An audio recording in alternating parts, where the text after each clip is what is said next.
Assalamualaikum warahmatullahi wabarakatuh. Pada video sebelumnya, kita sudah mempelajari aturan pencarian turunan fungsi aljabar atau fungsi polinom. Nah, pada pertemuan ini, kita akan mempelajari aturan pencarian turunan fungsi trigonometri, yaitu fungsi sinus dan kosinus. Pada video ini, yang kita pelajari ada dua subbab, yaitu kita harus mereview ulang dulu rumus-rumus pada trigonometri. Karena rumus trigonometri ini sangat banyak dan dimanfaatkan, digunakan ketika kita mencari turunan fungsi sinus dan kosinus. Nah, ini rumus lengkap trigonometri. Ada 21 rumus. Nah, yang pertama ada 9 identitas trigonometri. Kemudian ada rumus-rumus lainnya. Nah, semuanya ini ya totalnya ada 30 ya. Semuanya ini harus kita pahami dan harus kita ingat ya. Sehingga ketika kita nanti mengerjakan soal-soal yang berkaitan turunan fungsi trigonometri, apakah sinus ataupun kosinus, ataupun kombinasi keduanya, ketika kita terkendala, maka kita bisa menggunakan rumus ini. Jadi kita ubah bentuk fungsi sinus dan kosinusnya menjadi bentuk yang lain gitu ya. Nah, triknya untuk turunan fungsi trigonometri ini, ubahlah bentuk perkalian menjadi bentuk penjumlahan atau pengurangan. Jadi, ketika kita mengubah dari bentuk perkalian ke bentuk penjumlahan dan pengurangan, maka biasanya kita lebih mudah menurunkan ya, lebih mudah mencari turunannya masing-masing ya. Gitu. Misalnya A bentuk fungsi sinusnya perkalian sinus dan kosinus. Itu susah kita menentukan turunan fungsinya. Maka kita cari dari 30 rumus ini, ya mana diuraikan menjadi apa dia? Perkalian kosinus misalnya ya, ini perkalian kosinus. Maka 2 sinus A cos B dapat kita uraikan menjadi sinus jumlah ditambah sinus selisihnya. Dan ini lebih mudah kita menurunkan fungsi ini, yaitu dengan menggunakan aturan pada fungsi aljabar gitu ya, aturan jumlah gitu. Jadi itu trik utama dalam menyelesaikan soal turunan trigonometri. Nah, kemudian kita lanjut kepada aturan fungsi sinus dan kosinus. Nah, di sini sudah ada 2 buah teorema ya. Nah, ini untuk teorema sinus ya. Nah, dan kosinus ya, ada 2 buah teorema. Jika fungsi f(x) itu adalah sinus x dan fungsi gx itu adalah kosinus x, yang keduanya terdiferensiasikan, artinya dapat diturunkan, maka kalau kita mau menentukan turunan dari sinus ya, turunan dari sinus maka adalah positif kosinus. Turunan dari kosinus adalah negatif kosinus. Jadi ini sinus x, maka turunannya adalah kosinus x gitu ya. Nah, begitu sebaliknya. Ya. Kalau ini dari kosinus x, turunannya adalah negatif sinus x. Itu artinya. Nah, dan ini ada 4 sifat lagi. Kalau turunan dari tangen x itu sekant kuadrat x, ya. Kemudian turunan dari sekant x yaitu sekant x juga dikali dengan tan x. Kemudian turunan dari kotangen x adalah negatif kosekant kuadrat x. Turunan kosekant x adalah negatif kosekant x juga kali kotangen x, gitu ya. Nah, coba dilihat ya. Kalau ini tan, ini kotangen. Nah, kalau tan sekan. Kalau kotangen ya kebalikannya, yaitu negatif kosekan kuadrat jadinya. Kalau di sini sekan, ini kosekan ya, kan berlawanan itu ya. Maka ini kalau sekan, sekan juga kali tan kalau kosekan, kosekan juga kali kotangen. Jadi yang di sini tan, di sini jadi kotangen. Jadi ada kemiripan-kemiripan gitu. Itu cuma trik saja. Nah, sekarang coba kita bahas contoh-contoh soalnya ya. Yang pertama di sini kita bahas contoh soalnya. Nah, ini contoh soal. Misalnya yang pertama,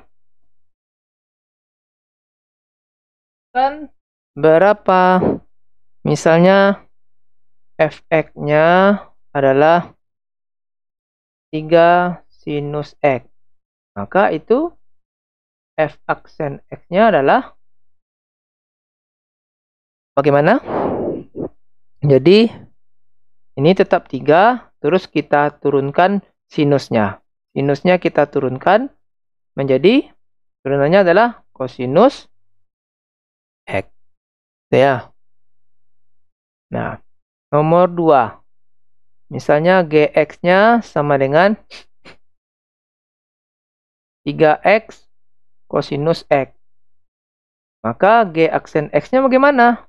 Tentu kita turunkan dulu 3x ini kita turunkan. Anggaplah ini adalah U, ini adalah P. Maka turunannya jadi apa? U aksen P ditambah, ini bentuk perkalian ya. Nah, maka turunannya adalah U aksen V ditambah U V aksen. Gitu ya. U aksen berarti turunan 3x. Berarti 3. Kemudian V-nya adalah cos X ditambah U 3x dan V aksen. V-nya cos X berarti turunannya negatif sinus X. Ini ya. Turunan dari cos X adalah negatif sinus X. Maka turunannya menjadi 3 kosinus X dikurang 3x sinus X. Atau 3 kosinus X dikurang X sinus X. Itu dia. Ya. Untuk soal nomor 3, misalnya seperti ini. 3 sinus X dikurang 2 kosinus X. Nah, ini adalah fx-nya. Ini adalah fx ya. Bagaimana cara kita mencari nilai x-nya? Nilai turunannya. Kita hapus dulu, ada kesalahan. Ya. Nomor 3. Jika fungsinya adalah 3 sinus X dikurang 2 sinus X. Maka ini turunannya adalah masing-masing kita turunkan. Ini tetap 3. Turunan ini kosinus X dikurang. Ini tetap 2. Turunan ini ya. Turunan sinus X adalah, maaf ini ada kesalahan. Bukan sinus X ini ya. Tapi kosinus X ya. Nah, ini kosinus X, maka turunannya adalah negatif sinus X. Maka ini menjadi 3 cos X ditambah 2 sinus X. Nah, gitu. Nah, bagaimana kalau soal nomor 4? 3 sinus 2X. Ayo, bagaimana kalau soalnya seperti itu? Jadi 3 sinus 2X.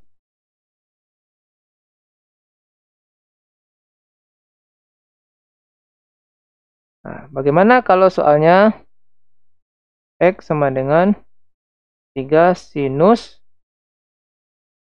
Nah, maka ini F aksen X ya. Nah, 3 sinus 2X. Nah, bagaimana ini? Bagaimana cara kita menurunkannya? Nah, ini turunannya adalah 3. Kemudian turunan sin 2x ini apa? Kosinus 2x. Kemudian ada lagi turunan dari 2x ini, yaitu 2. Maka dapat jawabannya 6 kosinus 2x.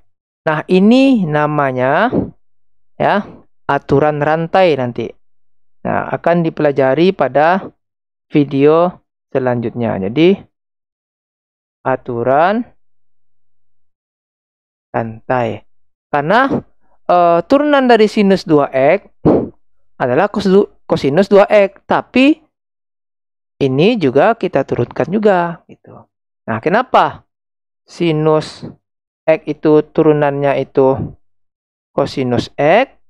Karena di sini sinus nih sinus 1x. Di turunan 1x itu adalah 1 juga gitu ya. Nah, itu dia.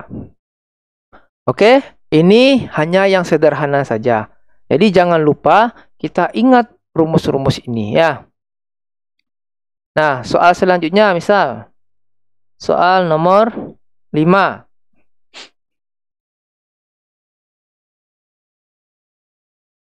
Jika fx-nya sama dengan 2 cos kuadrat x dikurang 1, maka f aksen x-nya berapa? Nah, ini lebih sulit lagi kan? Nah, jadi kita susah ini menurunkannya karena kita belum mempelajari aturan rantai. Maka fx sama dengan 2 cos kuadrat x dikurang 1 ini kan sama dengan apa? Coba kita lihat. 2 cos kuadrat x dikurang 1. Nah, ini dia. Jadi ini kan sama dengan cos 2x sama dengan 2 cos kuadrat x dikurang 1. Jadi cos 2x. Nah, jadi ini cos 2x. Nah, itulah fx-nya. Sekarang kalau kita menurunkannya, f aksen x, berarti turunan dari cos adalah negatif sinus 2x.